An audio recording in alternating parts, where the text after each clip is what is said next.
On the biggest stage in the world, FanDuel's changing the game because sometimes your player gets subbed off and your bet goes with them. Not anymore. With FanDuel's Super Sub, if your player's subbed out, your bet stays in. That's right. If your player leaves the match, your bet continues on with the substitute. So you're still in it until the final whistle. Visit FanDuel.com. Get started now. Let there be goals this summer on FanDuel. 21 plus select states for Kansas in affiliation with Kansas Star Casino. 18 plus DCKYWY. Gambling problem? Call 1-800-GAMBLER. 1-800-MY-RESET. 888-789-7777. Visit ccpg.org/chat. Connecticut. Visit mdgamblinghelp.org. Maryland. Visit gamblinghelplinema.org. Call 800-327-5050. Massachusetts. Call 877-8-HOPE-NY. Text HOPE-NY in New York. Call 877-770-7867. Louisiana. Visit FanDuel.com. Get started now. Let there be goals this summer on FanDuel. This is the Cats Roundtable with John Catsimatidis. Everywhere around the world, they come to America. Every time that flag's unfurled, they come to America. Good morning, New York. This is the Cats Roundtable. John Catsimatidis here Sunday morning. We have Senator George Borrello. What the heck is going on in Albany? Steve Cates, Dr. Sky, Joe Ithia is going to talk about the Puerto Rican Day Parade on Fifth Avenue. John Samuelson, the Transport Workers Union, we're worried about the horses in Central Park. Caroline Schinkel running for Congress in the Upper West Side, Upper East Side. Governor David Paterson on what's on his mind today. John Terrett, what's going on with the markets. Hank Scheinkoff, what's happening with the Democratic Party. Eric Metaxas, he wrote a book about the revolution. Brittany Kaiser advises people on AI and how to protect themselves. And let's start off the show with Michael Stoller on Real Estate Report.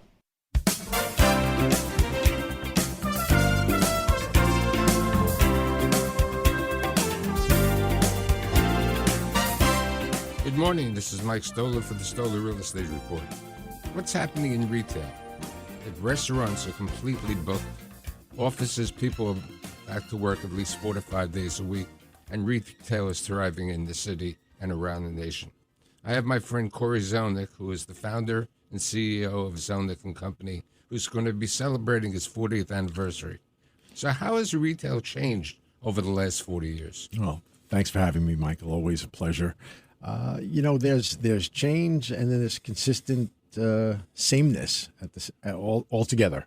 We see different things over the last certainly 5-7 years. The key word with retail has been experiential. People want to go out and sort of feel and touch what they're doing. Some of it is games and playing different activities, but at the same time, even at the highest level in terms of, I should say, like the jewelry and the designer level, Hermes, Tiffany, their experiential is that they've all put cafes and restaurants within the stores. So they want to keep you in there. That's their experience within the shopping world. So with regard to that, you have Capital One, who's done the similar thing, right? Great example. So Capital One has the Capital One Cafe. We've been around town monitoring that for one of the clients that we work with, and they bring in at their locations 30 and 40,000 people a week into their spaces. Really? In and out, sit down, hang out, do some banking, do some coffee drinking, do some work, what have you. And they're taking, bigger formats in terms of their retail space. I actually went into one. Someone asked me to do them a favor at Capital One. I went to the one over on Lexington Avenue, and they're designed similarly at most of their locations, where you walk in, it's the lounge area, it's the coffee area, and then the tellers are in the back. And so they're welcoming community, which, by the way, is a big word in retail. You ask about change. It's about community. It's about bringing people together, again, on an experiential level. The gyms, gyms have been thriving post-COVID. They got hit probably the hardest during COVID, but they've been thriving now. And a lot of these gyms do community-related activities. F45 one. They have groups, and it's, back in the day it was classes, but now it's about community, bring them together, work out together. A lot of the places, climbing gyms, all of that stuff, and they do it and they sell it as community. And then from the gyms and then random things you see around the city, they have run clubs now. We'll meet at the corner of X and Y, and then let's all go running together. There are even so if they're going to the running club, what do they need the specific place to? It's not that they need the specific place, but they utilize the place as a base. So the gym is bringing them together, and so their name is involved, and hopefully they get people to join and come together. Let's talk about your client who's opening up in Herald Square. Mumu. It's interesting. Tell me a little bit about Mumu. So Mumu is a company out of China. They are an offshoot of their corporate entity, which is Futu, Futu. They are a Chinese conglomerate, a Chinese financial conglomerate, and what they're doing with this Mumu is very similar to what you referred to with Capital One. They are going to be a cafe, and you're going to sit there and drink coffee, but you're going to have the ability to trade stocks. The design and the interior will have the various trading floors, screens and the different markets, and they have an app. It's under Mumu. You download the app. You have an account similar to Robinhood and Fidelity and things like that, but you can sit there, have coffee, and trade. How'd they decide to go to Herald Square? When they were thinking about the city, they wanted as busy as possible and as visible as possible, and we spent some time in Times Square looking at some big billboard signs and things like that. Some of those rents ran very, very high. It was a combination of ground floor rent plus the signage. And what the Jerome family is doing with where we ended up is they're adding a Times Square LED sign to the exterior of the property that Mumu will have a portion of. So that lent itself to a tremendous amount of visibility. And while there's an argument to be made, certainly, that we took the 33rd Street corner versus the 34th Street corner, it was important for them just the same to be a drop closer to Koreatown, which is at 32nd Street. Right. So the combination of all of that, and you're sitting right there at Greeley Square. There's tremendous traffic. Let's talk about retail in Times Square these days. Sure. What's happening? Any new interesting companies opening? There's a lot of talk about some people coming. There haven't been any major new signings of any type of new tenants. There's been some pop-up food related places that have come in. The rents have come back. We did some work for Mumu looking at some opportunities. The rents are creeping back to the $1,500 plus dollar a square foot rental. You always get tremendous visibility with the billboard signs, but there's a decent amount of large space available, but people are looking for smaller spaces, and that's a little bit harder to come by. I'd like to thank Corey Zelnick for being here, and I hope to have you back during the rest of the year. I look forward to it. Thanks again, Michael. The Cats Roundtable. What's the latest in AI? I mean, it's the hottest issues on Wall Street, and with us today is Brittany Kaiser, and she's the CEO of the Alpha Compute, an AI company that enables clients to securely run AI without getting in trouble and without having giving data to third parties. Brittany, we met last week, and can you tell what your company does? Thank you so much for having me, John. At Alpha Compute, we're focused on providing sovereign AI infrastructure, so from energy infrastructure to AI data centers, filling it with NVIDIA's latest hardware, and then running AI in a secure way, something called confidential computing, which allows you to use AI without giving away any of your data to third parties. And we really believe that this is important for America's national security, to protect Americans' data and make sure that it's not owned by big tech companies that are sending their data abroad. I guess that's one of the very important things, because when you send data on the internet, unless you know where it's going, you don't know where it's going. Do you have secure lines of your own, or you encrypt it? How do you do it? Yeah, so we own all of the hardware that we put into the AI data centers, and we lease that to our clients fully encrypted.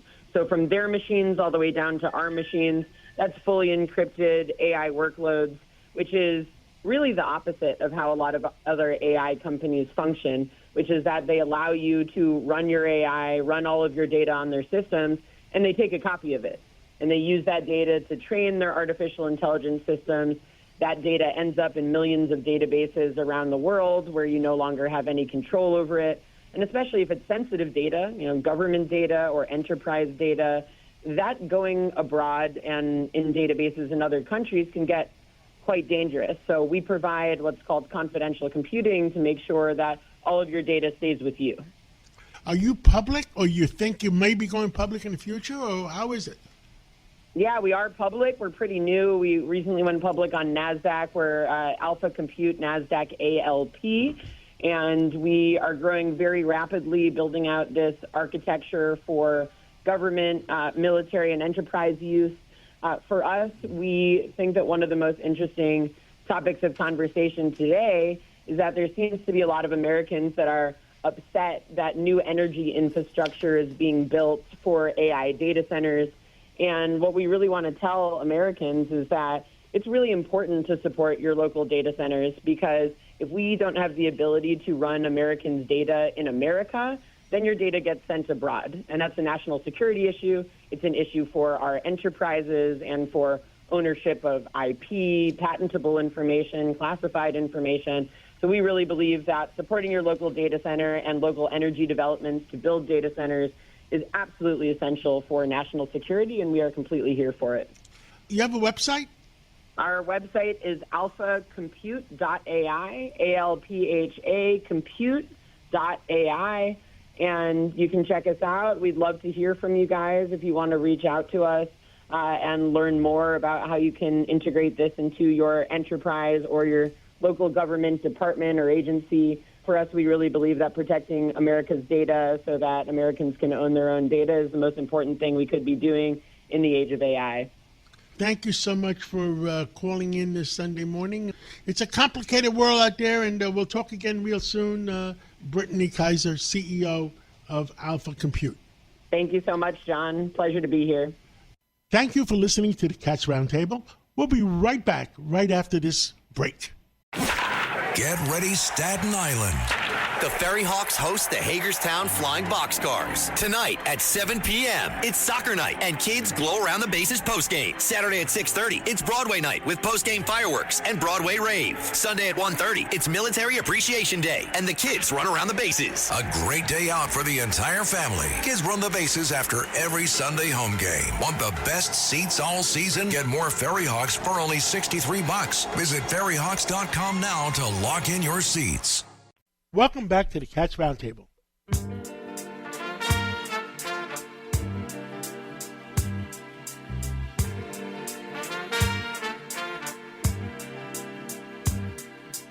Well, every Sunday, Governor David Paterson is with us. Governor Paterson, what do you have in mind this Sunday morning? Well, let's probably start with the biggest issue, and the one that affects most people, not just in this country, but around the world, and that will be the peace talks in Iran. Now, if I were president, I would have gotten rid of the mediation tactics of Pakistan, who announced all Thursday how they have brought the parties together and everything's being worked out.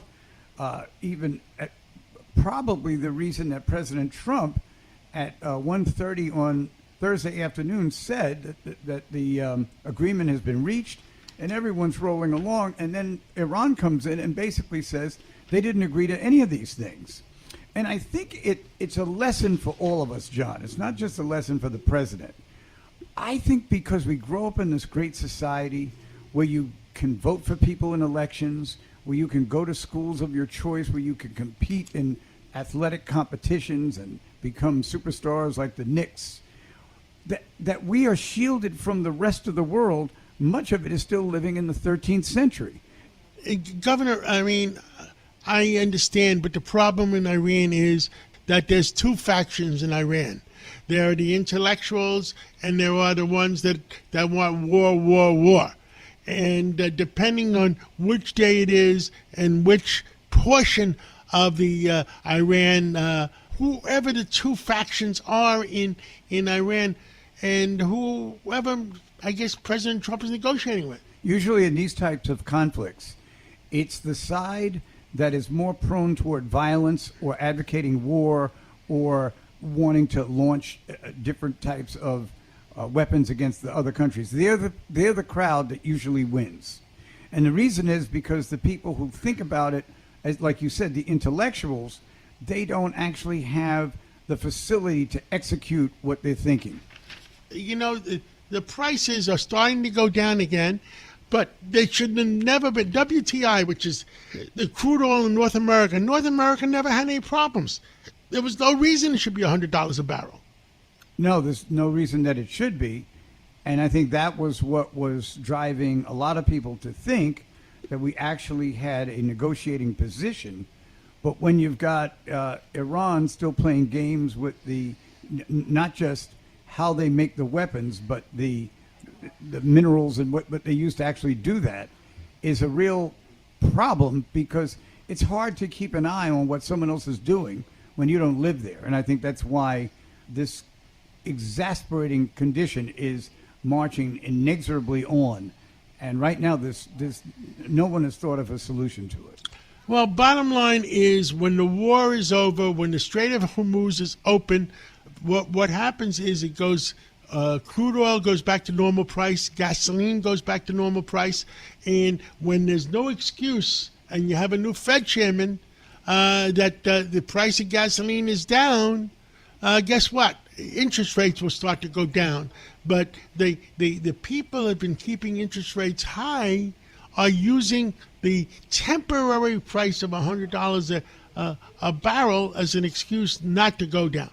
And that's a shame, John, because really the business community is the one that's the worst hurt when the prices go up, along with consumers. The consumers hurt. The people that buy gasoline every day to go to work are hurt. And that's what's going on, and it's wrong. The world crude oil producers are making an extra, well, let's say, $400 billion. Wow. A week, a day. I don't know what it is, but they are cleaning up. And you know who's getting poorer? The consumer is getting poorer, and there's no reason the price should be at that point. Well said, John. Now, on another subject, right here in New York City, there is the continuation of the National Basketball Association finals between the New York Knicks and the San Antonio Spurs.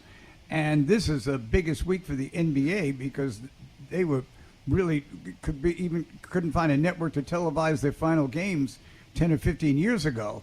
But what's kind of unfortunate is, even when the home teams have won, and I really mean the Knicks, the bad behavior of individuals outside of Madison Square Garden and all up and down the streets, attacking the police,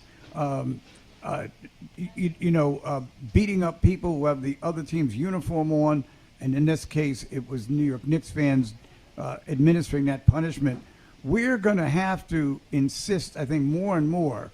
And I'm glad to see that Mayor Mamdani didn't just stand aside like nothing was going on. He did do some things to try to lower the intensity of the situation.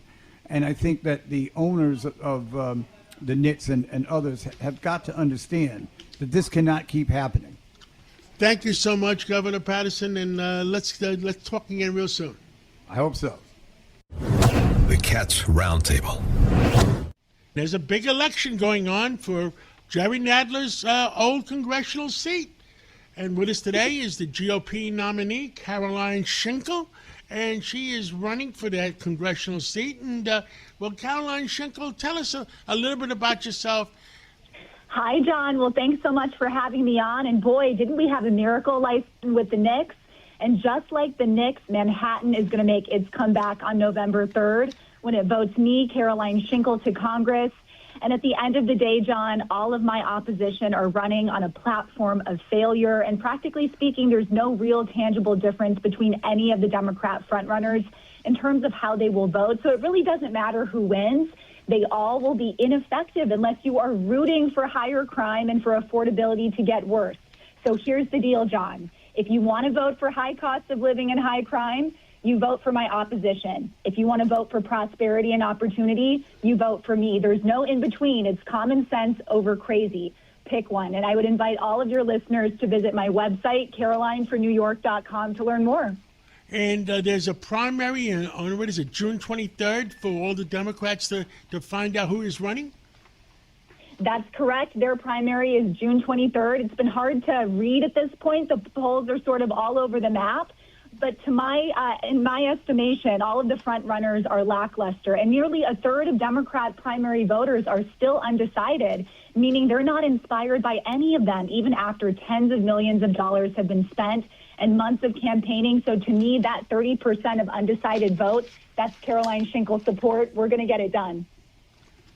Well, Caroline Schinkel, you got to work hard, talk to as many people as you can, and That's right, John. Thank you so much for the opportunity. And my objective when elected is to enable your personal American dream through unbridled financial prosperity. I've got a plan to get this done, but even beyond the economics of it, common sense policies like supporting our law enforcement, fighting against the rising anti-Semitism in our streets, revamping the quality and the affordability of our education system.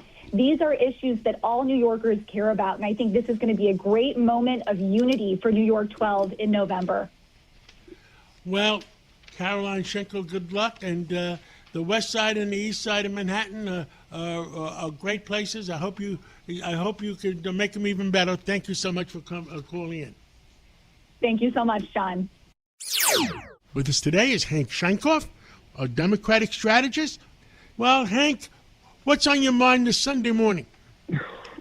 You know, it's what's going on in Los Angeles is worth watching very carefully. You know, if the Democratic Socialist candidate wins in Los Angeles, that will mean that the Democratic Socialists effectively control New York, Chicago, and Los Angeles. So thus far, Chicago is a good example of what happens with long-term lunacy. The place is emptying out. Jobs are leaving. It's a mess. And, not so good. Not so good. That's what the future holds. In Los Angeles, well, who knows? It'll be a major mess. You have the mayor's race in Los Angeles, which is very important. You have the governor's race in California. The question is, can the people in California feel like they're getting a fair and square deal, and everybody that's supposed to be voting is voting, and the people who are not supposed to be voting should not be voting? Well, that's true, John, but you also have overriding concerns by Americans about the cost of living, but a sense that things are out of control. You have a younger generation that is just, thinks they're owed something overall. They've never gone out and put any sweat on their brow, nor served this nation in any way, nor participated in democracy. So this is their moment to get even. There are examples of getting even around the country.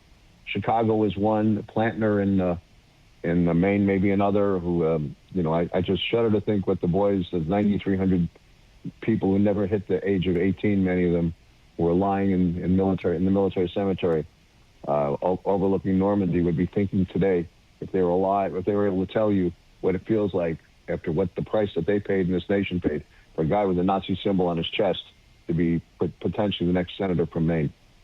Any other concerns, any particular states? I mean, there's a big senatorial race in Alaska. There's one in, North Carolina, is it? Right. And one in Maine we talked about. Texas is usually okay. Florida, there's a governor's race. I mean, I hope not too many people from New York, so many people from New York are moving to Florida. I hope it doesn't change things in Florida. Well, the country is going through an extraordinary ideological shift. The Democrats stand for nothing except anti-Trumpism, and the Republicans stand for Trumpism. And someplace in the middle, there's nowhere in the middle for people to rest anymore.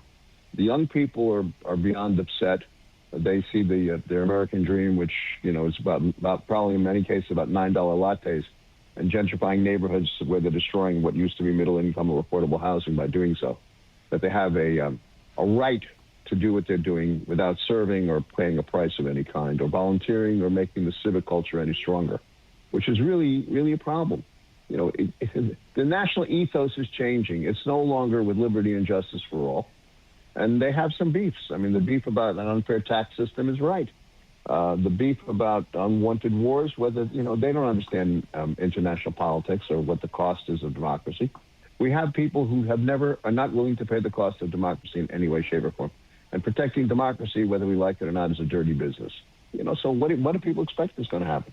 The next generation will have to be educated, or this entire nation will fall apart. Because when the left and the extreme right meet, they tend to meet in places of hate. If you look at the history of European politics particularly, and the hate becomes pretty extreme, very extreme. And well, who knows who the next you can victims will see be. what's happening in Ireland. You heard what happened in Ireland. You heard what happened in Canada. We welcome immigration, but we don't welcome migration that want to change our way of life. What's worse is we're now living in a world where our children are imbeciles because they don't read, they don't think, they think this is all handed to them. And they do not understand that in order to have a democracy, yes, you accept immigrants, but you have to begin to have people who really want to integrate into the culture at large. If you go to Dearborn, Michigan, and you looked at that recent city council hearing where the fellow disagreed with the religious ethos of the community, he was effectively barred. You can't have that. Dissent has to be permitted. Differences of opinion have to be permitted. And just because you don't share the same religion doesn't mean you ought to be murdered. That's part of what's going on and part of what is being sanctioned. And God help us if Americans do not wake up and understand how serious this is. Well, Hank Shankoff, thank you so much. I hope you have a wonderful rest of the day. Thank you. Thank you for listening to the Cats Roundtable. We'll be right back right after this break. Welcome back to the Cats Roundtable. If you ever miss a segment or want to hear it again, go to WABCRadio.com, go to podcasts, go to minicast, and play back your favorite segment.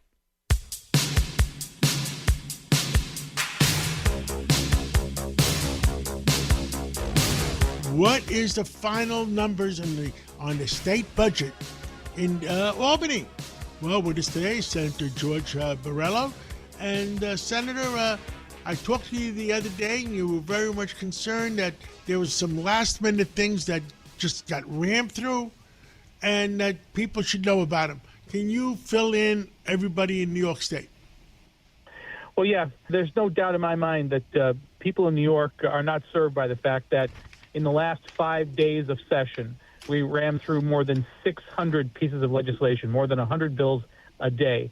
Most of those bills were dropped overnight, midnight or later, and then we were voting on them hours later the next day. No time for us as legislators to review and properly do our due diligence for the people that we represent, but certainly no time for the people of New York State to know what's in these bills. And this is off of just spending 2 extra months. Our budget was 2 months late.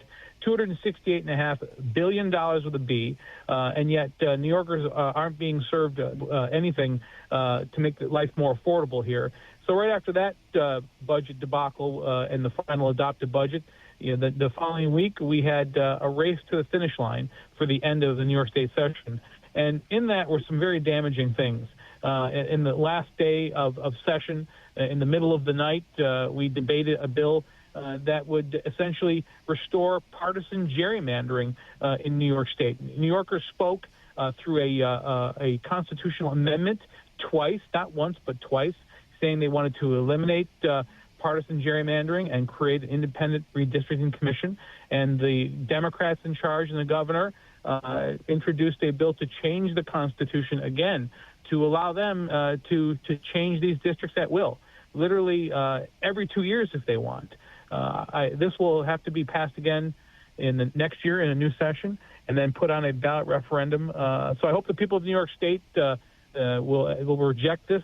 But these are the kind of things that happen in the waning days when they know people aren't going to have time. And the governor signed that? She hasn't signed it yet, but we're told that she's going to do that. And the excuse was that they have to enter this national fight on redistricting because of other states. Well, first and foremost, our obligation is to the people of New York State, not to enter some national fight that they're talking about. But secondly, the first time this happened was back in 2022 during the Biden administration, and they tried the same thing. So that's just an excuse.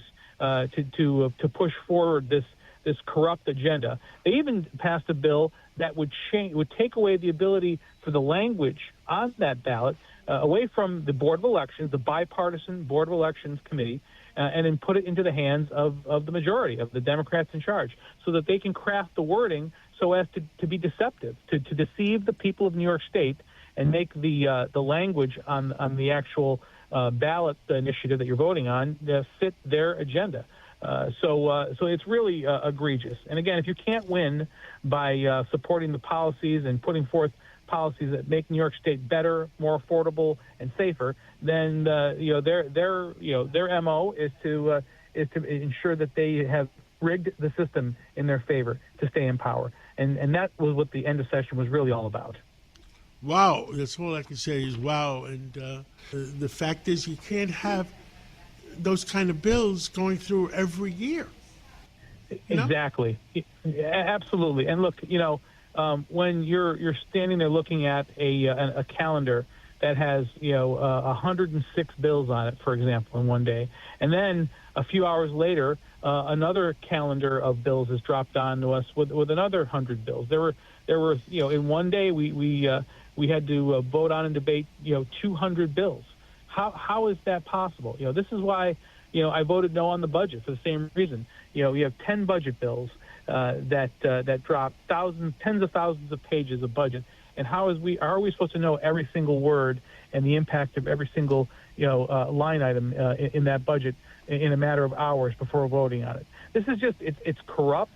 It is non-transparent, and the people of New York State should be outraged by the process. And look at the results. I mean, New York spends more than any other state per capita. If spending more money made New York more affordable and better, we should be the best, most affordable state in the nation. But we're not. People continue to leave this state in droves, and we lose businesses and families and productive people every single day in this state. And it's because of the bad policies out of Albany. So passing things in the middle of the night isn't making things better. It's making it actually far worse. Senator George Borrello, thank you for filling us in on a Sunday morning, and we'll catch up with you again real soon. Thank you as well. The Cats Roundtable.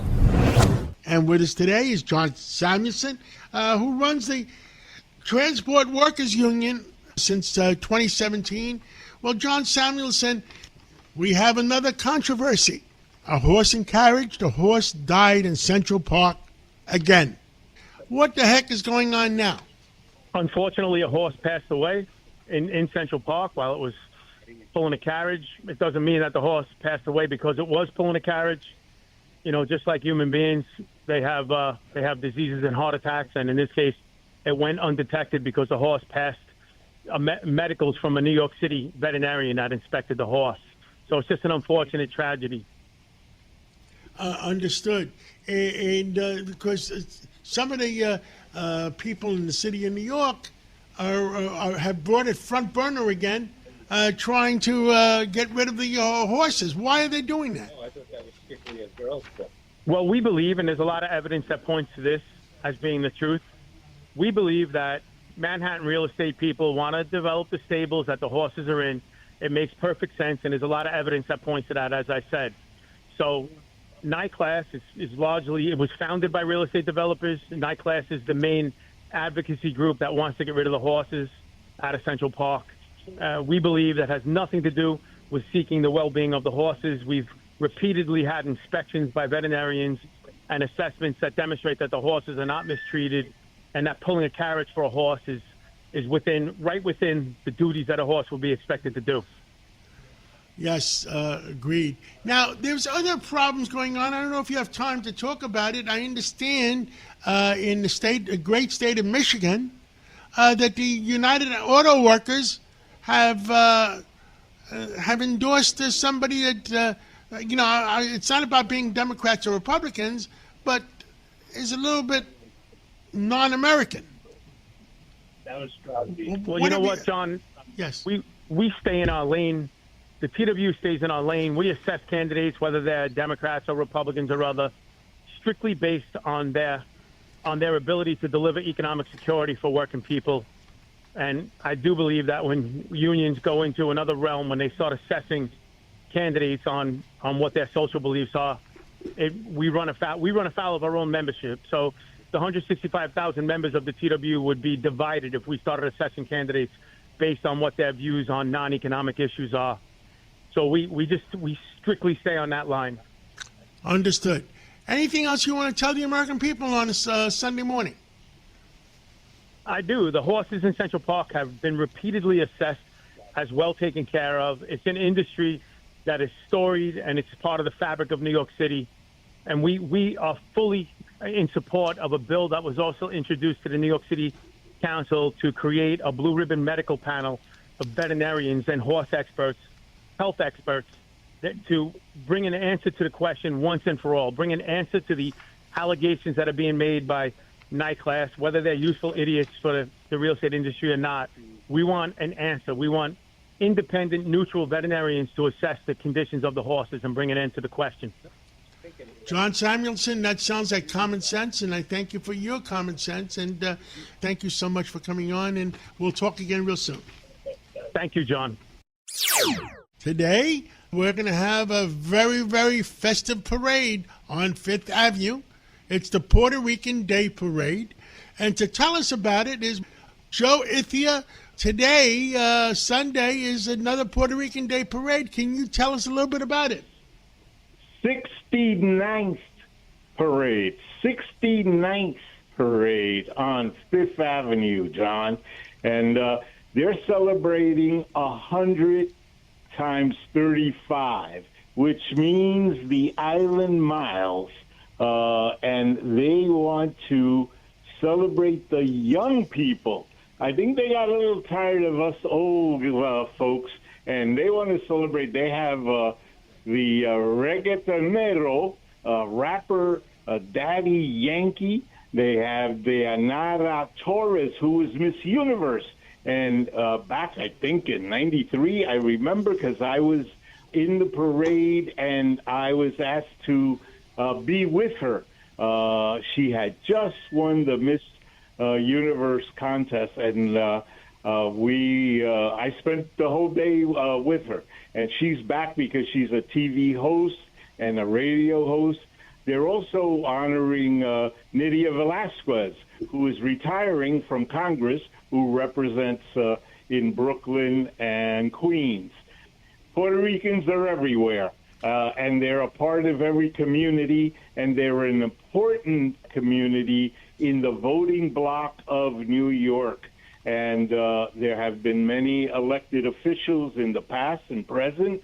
As a matter of fact, yesterday, Saturday, Bruce Blakeman, who's running for governor, had a brunch there, and the invited guest was the now governor of Puerto Rico, Governor Gonzalez. Also on Thursday, our friend Reverend Ruben Diaz was hosting a breakfast, Abrazo Boricua, which means embracing the Puerto Rican community for all they have done. And you know that he represents tons of Puerto Rican and Latino ministers throughout the city of New York. So everyone is celebrating somewhere and doing something. On Saturday, they also had the 116th Festival done by Nick Lugo. A week ago, they had a festival up in the Bronx, 152nd Street, an annual festival. And then there's the annual Mass at St. Patrick's Cathedral. I mean, it's going to be a beautiful day, and things are really... I remember that day we marched up Fifth Avenue on the float, and Governor Fortuno at that time was afraid they're going to boo him, and everybody was just applauding to him, and it was a beautiful day on Fifth Avenue. I have always enjoyed Puerto Rico. I remember when we used to run Capital Airlines, and we had a reservation center with hundreds of people in that reservation center, and good memories always of Puerto Rico, and thank you, Joe Ithia, and we'll catch up again real soon. And I look forward to seeing you at the parade and waving. You take care. Thank you for listening to the Cats Roundtable. We'll be right back right after this break. Welcome back to the Cats Roundtable.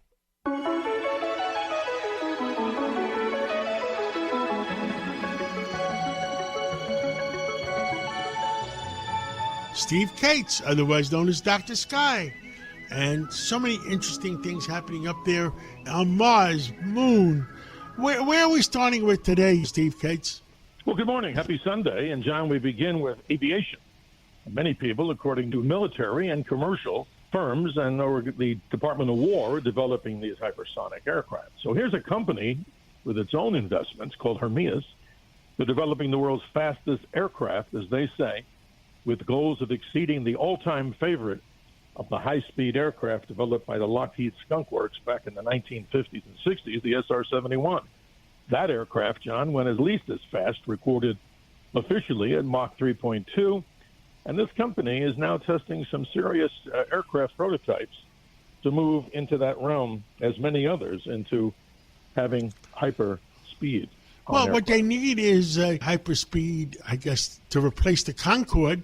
The Concorde is 70-year-old technology. So I think it's time that they do something for the consumer. Absolutely. Stay tuned and keep watching the company called Hermes. We'll report about their developments. But, John, earth-shaking news, literally, no pun intended. A series of massive earthquakes has been detected around the world. Back on June 8th, many people may not know, 2 massive quakes, one on the other side of the world, over in the Philippines. And then here's an interesting one, John. A quake just off the coast of Cuba, a 6.1 on the Richter scale that hadn't been, exceeded since the year 1880 when there was a 6.0. But what's interesting about it, John, the detection of that earthquake, maybe not felt by people all the way up in, say, Washington State, seismometers around the country detected this moments afterwards. But I guess people along the Florida coast, they indeed felt the shaking of this 6.1 earthquake deep into the ocean in the Gulf of America, as we say. But, John, here's something very interesting. One of the most phenomenal earthquakes ever to hit here in the United States, the continental United States. Let's go back to the time when we talked about something called the New Madrid earthquake. And that happened in the year 1811, December the 16th. 2 massive earthquakes with aftershocks, an 8.2 and a 7.4, all within the period of one day. Now, if you think about that, John, this is in the location of Missouri along the Mississippi River, a place that you would think is not prone to so many earthquakes. So this indeed happened because of 2 plates dropping or shifting deeper within the earth. That's an amazing statistic. That is, and I guess stuff happens, and hopefully it doesn't happen very often. I mean, they were also talking about a giant earthquake that's been dormant for 100,000 years in Greece that might be coming alive. Absolutely. But think of it again, going to Mars, since you and I love that topic. The largest volcano in the solar system, we talked about it a few weeks ago, is something called Mount Olympus, Nix Olympia, which is some 80,000 feet, nearly tall. And can you imagine the hell that particular volcano produced, millions if billions of years ago? That is indeed a gigantic volcano. So activity like this is very prevalent here on the Earth. We really don't understand the increase of these, but we'll keep a watch on this and report it as we get it. We had a discussion at one time about the Martian moon Phobos and how that Russian aircraft was shot down. Well, I think that our other host, Walter Sterling, had somebody on where a Russian astronaut was talking about it, that the fact is that Russian craft that was trying to land Phobos was actually shot down. That's amazing. So the mystery of Phobos, John, is people don't even know if that's really an artificial moon. It could be hollow. Who knows? Well, the Martians went someplace, so maybe the Martians went to Phobos. We don't. The truth is, we joke about it, but you never know. Absolutely. But we always end off, John, with the mystery of the week, and here we go briefly. 5 ways or so that Einstein changed the world. Now, we all know that Einstein, of course, in his great genius, his theories are still working fairly accurately today. But in 1905, Einstein, 26 years old, was a patent clerk in Austria. And you could have walked into his office to patent something and not realize that this man's about to change the course of science. What did he really do that changed the world that we know? If it wasn't for Einstein, we wouldn't really have what we call GPS because of signals and the time dilation and all the stuff of relativity. Solar power. He worked on something called the photoelectric effect. That light can be both a particle and a wave, very much conducive to things like solar panels, lasers, That's another thing that he didn't invent, but he gave us the theory of how they work. And, of course, the most famous of all, E equals mc squared, which is energy equals mass times the speed of light. And that squared gives us what we know today as incredible power, but not as powerful, John, as if we could grab and create antimatter, something that would be far more effective. Even a tiny gram of it might cause a lot of damage. So maybe we're lucky we don't have antimatter available 24/7 at this point. And it's always a privilege and honor to share this and these stories from our own show. And thank you for that opportunity. The Dr. Sky Experience, Fridays midnight to 2 a.m. Saturday, Eastern Daylight Time, and Saturday midnight to 2 a.m. Sunday, Eastern Daylight Time. Thank you so much. The Cats Roundtable. With us today is Eric Metaxas, an American author, a speaker, a conservative radio talk show host. And you have a new book called Revolution. Tell us about it. Yes. Well, thanks, John. And this is our 250th. And I'm a writer. I've written a lot of history books and whatever, but I write on a popular level. I write books that I hope people really want to read. And I said, we need an accounting of what happened 250 years ago. We call it the revolution. What was the revolution? What started the revolution? What did the men of the revolution believe that would lead them to fight, with muskets against the greatest army in the world? And so I just wanted to write a book that tells that story. And everybody said to me, well, Eric, what's your angle? I said, I have no angle. I think as Americans, we have a duty to know our story. Many of us forgot it. Many of us, we heard it in school. We live in a culture, let's face it, you and I, especially living in New York, it's not so positive on America. We always hear negative stuff. And I know most of that is wrong. Most of that attitude is wrong. I wanted to write a book for people that want to know the true story of how America came into being, what led to Lexington and Concord, what happened during the war. And the figures involved are so amazing. I get embarrassed sometimes. These men were such heroes, and I'm embarrassed that I didn't know their whole stories.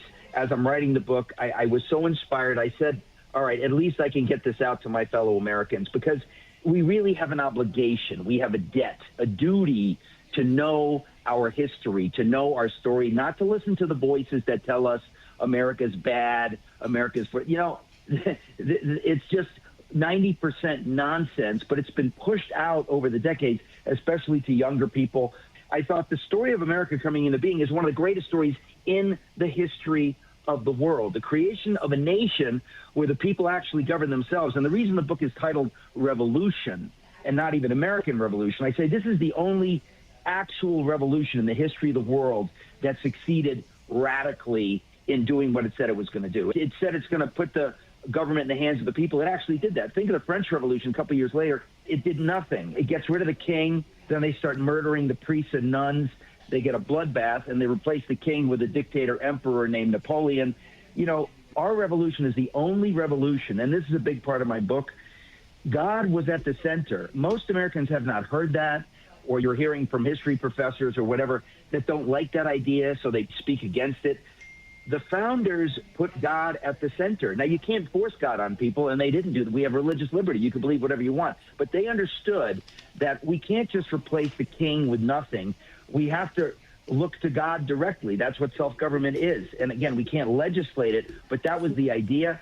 I was astonished at how every single one of the men involved understood this narrative. Not just a couple of them, but even the ones we don't think of as that religious, like Jefferson and Franklin, even they understood this narrative, that that's what they were doing. So it is an amazingly positive, inspiring story, and I wanted to tell the whole story from the beginning, how it all started and who the characters were and why they did it, all the way to the Treaty of Paris, 1783. It's just an amazing thing, and I thought if somebody could tell the story in one volume, because, you could read 20 books on this, but just to tell everything you need to know, I keep joking around. I say, hey, it's going to be on the test. You're an American. You need to know this stuff. So that's the book. Well, that's wonderful. And they can buy it where? Amazon? Amazon is probably the best, but anybody goes to my website, ericmetaxas.com. There's 3 or 4 different options. If you want it to get shipped quicker, there's different options, ericmetaxas.com. But one thing I didn't tell you, it is number 2 on the New York Times bestseller list this week. All the other bestseller lists, Publishers Weekly, Amazon, they all put my book at number 1 this week, the number 1 bestseller. But the New York Times, they got a problem with the positivity about America, so they had to put Joe Biden in number 1. I'm not making it up. The numbers don't lie, but the New York Times, I think, sometimes does. So I got to say, I'm so happy that it's selling like crazy. I thank God, because I believe the country, we need to be inspired by our story. We need to know our story. So, I'm very, very excited. I didn't expect it to be number 1 on all these lists for the first week. Well, Eric Metaxas, thank you so much for coming on, and I promise that I will read the book. Is it available by voice? I did the whole audio book. It took me 40 hours in a studio. I read the whole book myself, as I do with all my books. I think it's important. So if people just want to listen to it while they're, doing whatever they do, that's a great way to get it too. So thanks for bringing that up. Eric Metaxas, thank you, and God bless you, and God bless America. Thank you so much. Thank you, John.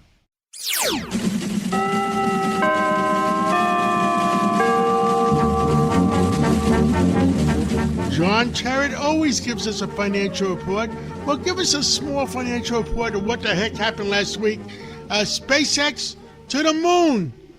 What else? To the moon and back. Yes, good morning, John. Well, it was a very volatile week for the markets last week. You saw on Wednesday the chips had a big sell-off. We thought, is this the beginning of the end? Then on Thursday, all the microchips bounced back again after President Trump said there was a peace deal ready to be signed with Iran. Even though Iran said, no, we're not even close to that, Wall Street decided to overlook that bit from Tehran and partied like it was 1999. A very strong rally on Thursday. And, of course, they were up on Friday because of the SpaceX situation. And, indeed, on Friday morning, Iran said that they were nearer to a deal with the U.S. than ever before.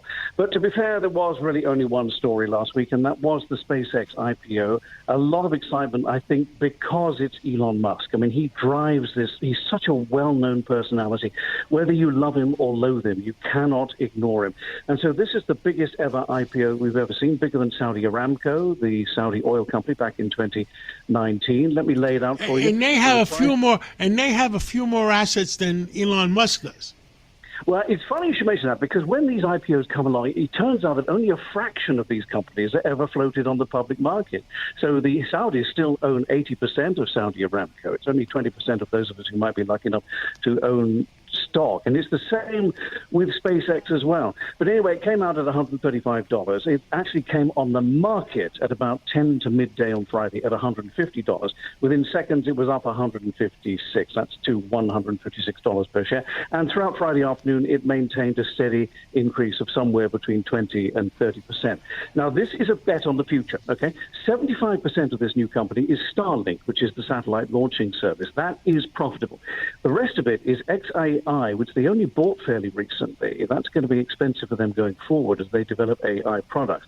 And the other bit is SpaceX itself, which is the rocket launching business. Now, that's only ever operated at a loss so far.